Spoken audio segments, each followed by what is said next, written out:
nubwo ari ijambo ry'umunsi Imana impaye, none ni ijambo ry'ubuhanuzi bukomeye Imana impaye intumye ku gihugu cyose. Iyera ivuganye nanjye ngo nta nkota, niduhora tuyumvira nk'uko ijambo ry'Imana ritubwiye. Niyo nsanganyamatsiko iravuze ngo nta nkota y'umubisha Imana izahaye rugari.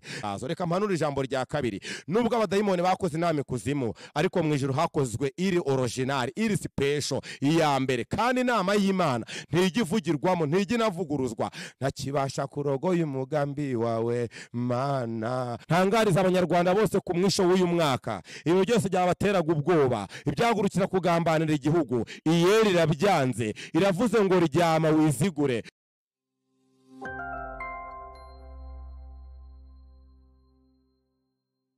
Tubahaye ikaze nanone mu munsi mu ijambo ry'umunsi.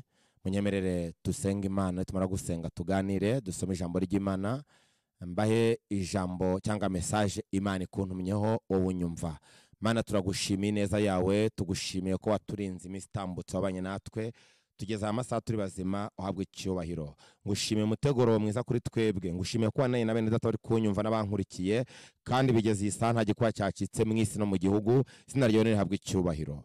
Ngeze mwanya w'ikiganiro cy'ijambo ryawe, kandi ijambo ryawe rinduta ubukuru. Unyemerere ubane nanjye, Mwuka wera w'Imana nk'umufasha akoreye muri twebwe, kugira ngo njye uvuga n'abanyumva tugabane umugisha mu izina rya Yesu Kristo, amen. Some ijambo ry'Imana. Murabizi nitwa Ntivuguruzwa Tadeyo, ushobora kunyumvisha ari ubwa mbere, ndi umukristo mu itorero rya ADPR. Ni mu mwanya mwiza rero w'ijambo ry'umunsi. Ni buri munsi tuganira, Imana iduhe message y'umunsi buri munsi. Uyu munsi nzanyiriye ijambo rero Imana ikuntumyeho, kandi iri gufasha umutima wanjye, nawe rifasha ubugingo bwawe. Tugeze ku gitabo cya gatatu, turareba igitabo cy'Abalewi. Ni igitabo cya gatatu cyanditswe na Mose, igice cya 26. Ndasoma mpereye ku murongo wa gatatu ngeze ku murongo wa gatandatu, dukuremo insanganyamatsiko Imana impaye y'umunsi, tuze gusenga Imana. Bibiliya iravuze ngo nimuhora mwumvira amategeko yanjye, mukitondera ibyo nategetse, mukabyumvira, nzajya mbavubira imvura mu bihe byayo, ubutaka buzajya bwera imyaka yabwo, ibiti byo mu mirima bizajya byera imbuto zabyo, ihura ryanyu rizageza mu isarura ry'inzabibu, iryo sarura rizageza mu ibiba, muzajya murya ibyo kurya byanyu muhage, mube mu gihugu cyanyu amahoro. Ahangaha uhasharureho, kandi nzaha igihugu kugira amahoro, muzaryama ari ntawe bateye ubwoba, kandi nzamaraho inyamaswa z'inkazi, kandi inkota ntizanyura mu gihugu cyanyu. Amen. Nubwo ari ijambo ry'umunsi Imana impaye, none ni ijambo ry'ubuhanuzi bukomeye Imana impaye intumye ku gihugu cyose. Igihugu cyose urereyemo, by'umwihariko n'icyacu cy'u Rwanda, icyo mbarizwamo, abumva ikinyarwanda neza. Iyera ivuganye nanjye ngo nta nkota Imana yemereye ko izinjira muri iki gihugu. Iyera ivuganye nanjye ngo nta nkota, niduhora tuyumvira nk'uko ijambo ry'Imana ritubwiye. Niyo nsanganyamatsiko iravuze ngo nta nkota y'umubisha Imana izahaye rugari, nta nkota y'umubisha Imana izakingura umuryango. Ahabwo mpite mvugana n'abantu abari bo bose bari kure ku mupaka hakurya y'u Rwanda, nimba harimo n'uwaba kera, nimba haba harimo n'umwanzi w'u Rwanda, nimba haba harimo n'umwanzi w'umusaraba, nimba haba harimo n'umwanzi w'Imana, hamwe n'amagambo y'Imana twumviye ahangaha ntagiye gusobanura cyane. Bibiliya itubwiye ibintu bikomeye, nje nkagarukaho nkabisozerezaho. Iki ni igitabo cya gatatu cyanditswe na Mose. Mose muramuzi, niwe wayoboye abantu ubwoko bw'Imana bwa Isiraheli bwa mbere. Mose mumwibuke, niwe wavutse, avuka mu Maheburayo, cyangwa se nyina w'umuheburayo kazi, avuka mu gihe ku ngoma ya Farawo hakurya hari mu Egiputa mu Misiri. Yarwanyaga abaheburayo. Kuki yabarwanyaga? Yangaga yuko abaheburayo babaho cyangwa bagwira, kugira ngo batagwira bakazagwiza imbaraga. Yego, Mose avuka mu gihe cyari kigoye, adakenewe, mu gihe cy'ubwami bw'ubwami bwa Farawo ntabwo yari akenewe n'abantu. Ntangiye ubuhanuzi mu ijambo ry'Imana. Uzi ko hari igihe uvuka udakenewe bundi mu muryango, ariko ayo ni amateka nimenye yanjye bitewe n'ibitabo nsoma. Mu muryango hari abana babiri bakenewe kurusha abandi.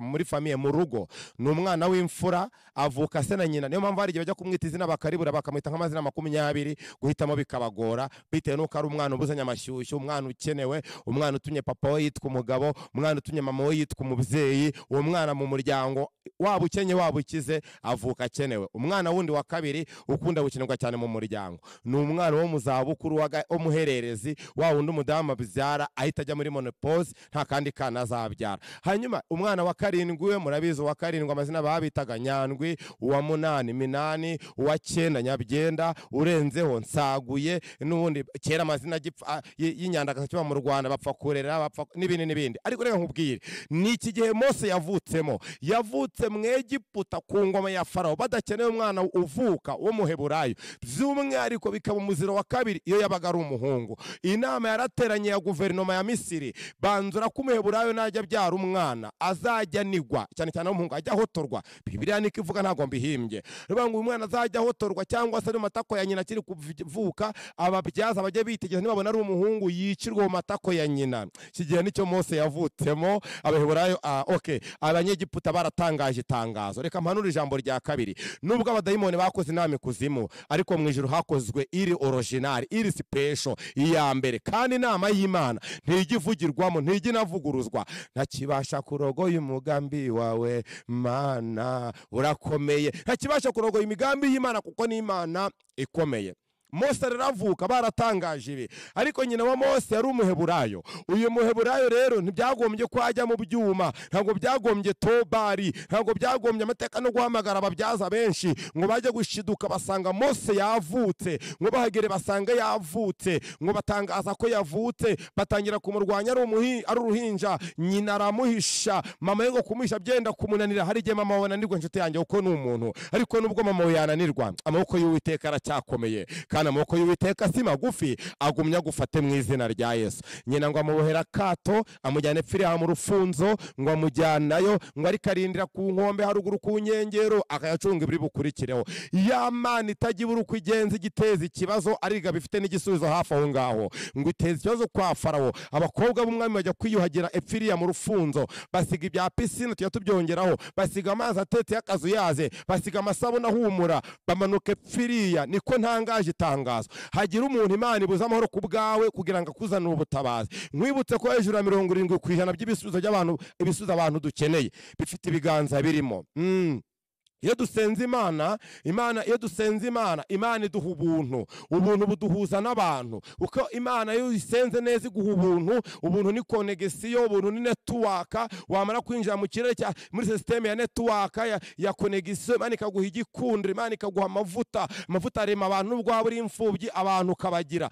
Ubwo ni intambwe ya kabiri. Intambwe ya mbere y'isengesho iguha ubuntu bukaguha abantu, ni intambwe ya kabiri. Intambwe ya gatatu, abantu baguha ibintu rero abenshi tukaba turabikeneye. Nari nsenze rero Imana ikora ikintu gituma umuntu ufite ibyawe muhura. Nishaka imukure Canada, nishaka imukure mu Buyapani, nishaka imukure muri Leta Zunze za Amerika, nishaka imukura mu Bufaransa, sinzi aho imukura. Ni Kigali Imana ihafite abantu, ni Rwamagana barahari, ni Kamembe barahari. Imana igushakira umuntu ufite ibisubizo byawe, kugira ngo ubwo wasenze ejo bundi ubuntu bw'Imana bukakuzaho, nibukuzanira abantu mu izina rya Yesu. Nihute ntarenza ya minota twihaye hano mu ijambo ry'umunsi. Ngo abakobwa bajya kwiyuhagira, bageze babona ibintu bidasanzwe.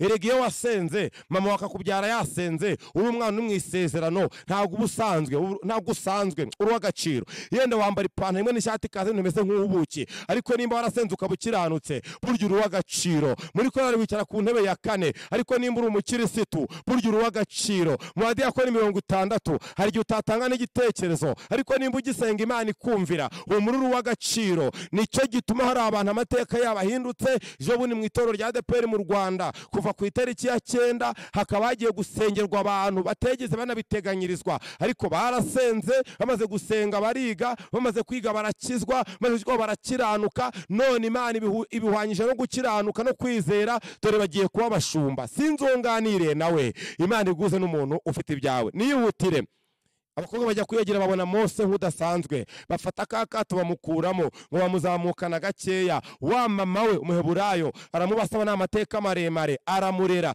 Uzi kuba nyoko yarakubyaye udakenewe ariko butangiye kurereshwa kigoze. Uzi kuba waravuta uri imfubyi wambara ikabutura yarangi moya, none ukaba uri visi meya w'akarere runaka, cyangwa uri executive, cyangwa uri umushumba, cyangwa uri umupro, cyangwa uri umushoferi. Burya nuko Imana yahabaye. Ndi gusatira gusoza ntaza kubarambira. Bibiliya itubwiye ibintu bikomeye mu gitabo cy'Abalewi. Abalewi bakomotsweho n'abatambyi, n'amateka maremare nzavuga ku butaha mfite umwanya munini utari uyunguyu w'ijambo ry'umunsi. Imana ibwiye Mose ngo babwire rero, nimuhora mwumvira amategeko yanjye mukitona yo nabategetse mukabyumvira, nzajya mbavubira imvura.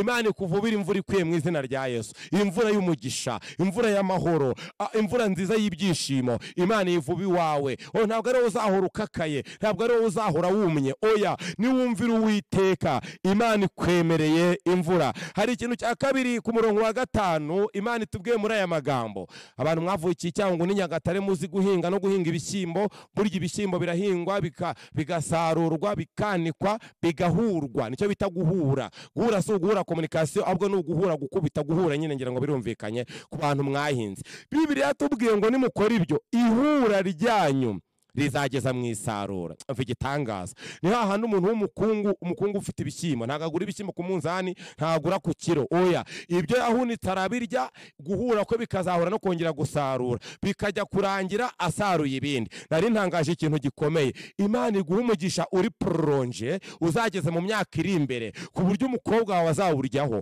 umuhungu wawe azawuryaho. Abantu bo hanze mu isi hari amateka n'ibintu baturusha kuko bakiranukiye Imana mu Israel no muri Amerika n'ahandi bihugu byateye imbere, bagatanga icya 10 neza, bakihana bagasenga. Uzi ko umwana agira imyaka 25 arangije universite atari yarya ibihumbi 2 byakoreye, atari yarya no kuyase, ari kujya kuyo sekuru yasize kera. Nese ugufite sokuru wari ufite ingande enye, ayayo wazaharya ho ryari. Uruganda mwaruragaso sakazaruraga abana, hari abantu ari kujya ku mafaranga bo mu gisekuru. Uyu mugisha rero Imana itubwiye ngo guhura kwanyu kuzajya guhura no gusarura. Niwo mugisha Imana imbwiye ngo nkuzaniye mu izina rya Yesu. Akira umugisha Imana itanze. Oya, umugisha ntago ari 3,000, umugisha si 5, umugisha si kubyara rimwe. Oya, Imana uguha umugisha uri prolonge. Bibiliya yatubwiye ku magambo twasozerejeho ngo kandi nzaha igihugu kugira amahoro, ngo muzaryama ari ntawe bateye ubwoba. Ntangariza abanyarwanda bose ku mwisho w'uyu mwaka, ibyo byose byabateraga ubwoba, ibyagurukira kugambanira igihugu, iyeri irabyanze, iravuze ngo ryama wizigure. Hari umugabo umwe ngira ngo ni Kenisi nuko mvuze ndi kubwiriza amusori, yegeze yabaza ngo tubigenze gute ko twumva amakuru hakurya no hakurya. Nyakubahwa Perezida wa Repubulika y'u Rwanda aramubwira ngo muryame mwizigure, muryame musinzire. Ngira ngo nyakubahwa iri jambo Bibiliya tubwiye ngo igihugu nzagiha amahoro, muzaryama ari ntawe bateye ubwoba, kandi nzamaraho inyamaswa z'inkazi, kandi inkota ntizanyura mu gihugu cyanyu. Amen. Niko Imana ivuganye natwe. Niba uri umunyarwanda ryumve, Imana iravuze ngo ntabwo inkota izanyura mu Rwanda, iravuze ngo muryame musinzire, iravuze ngo ku mpera z'uyu mwaka. Imana itangaje iby'imbaraga. Dusenga Imana. Ni ijambo nari nkuzanira ry'umunsi ku munsi wa 3. Turagushimiye Imana, uvuze ibikomeye muri twebwe, inkota yigizweyo, abantu bari kuvutswa ubuzima, ubaho ubuzima, icyizere cyo kubaho cyo kizamuke. Urakoze, urengera u Rwanda, urengera Afurika n'isi muri rusange n'itorero ryawe, mu izina rya Yesu Kristo. Amen.